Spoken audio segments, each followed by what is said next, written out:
দুঃসংবাদ আছে। যারা আমাকে ভেঙে চুরে টুকরো কাঁচের মতো ছড়িয়ে দিতে চেয়েছিল, তাদের জন্য একটা দুঃসংবাদ আছে। দুঃসংবাদটি তাদের জন্য যারা ভেবেছিল আমি হোঁচট খেয়ে পড়ে গেলে আর কখনো উঠেই দাঁড়াতে পারবো না, মুখ থুবড়ে পড়ে থাকবো গা গিনগিনে কাদায়।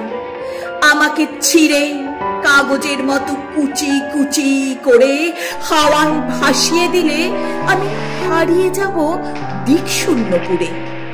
যে আমাকে টেনে হিঁচড়ে নামিয়ে দিতে চেয়েছিল অতুলান্তিক বিশাল সমুদ্রে, ডুবিয়ে দিতে চেয়েছিল এক পৃথিবী বিবমিশায়, যে আমাকে অযুত রাতের কান্না লিখে দিয়ে বুকের ভিতর খুঁড়ে দিতে চেয়েছিল শ্যাওলা জমা স্যাঁতস্যাঁতে এক মজা পুকুর, যে আমাকে দুঃখ দিয়ে পুড়িয়ে শেষে উড়িয়ে দিতে চেয়েছিল ছাইয়ের মতো, তাদের জন্য দুঃসংবাদ আছে। আমি এখন পাখির মতো, আমায় ছিঁড়ে কুচি কুচি ভাসিয়ে দিলে এখন আমি ডানা মেলে আকাশ জুড়ে উঠতে জানি। কাটা যায় না, ভাঙা যায় না।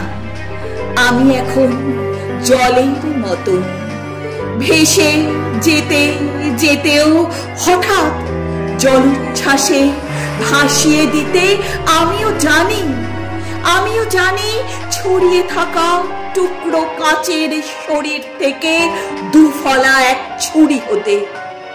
এই যে মানুষ দুঃখ দিতে দক্ষ ভীষণ, সেও জানুক আমি এখন হাসতে জানি। শ্যাওলা জমা পুকুর জুড়ে আমিও এখন রোদের মতো হাসতে জানি। প্রস্থানের গল্প লিখেও ইচ্ছে হলেই আবার ফিরে আসতে জানি। আমি এখন পুড়ে যাওয়া ছাইয়ের ভিতর জেগে ওঠা ফিনিক্স পাখি। আমি এখন মৃত্যু মেরে বাঁচতে জানি, সেও জানুক আমি জানি।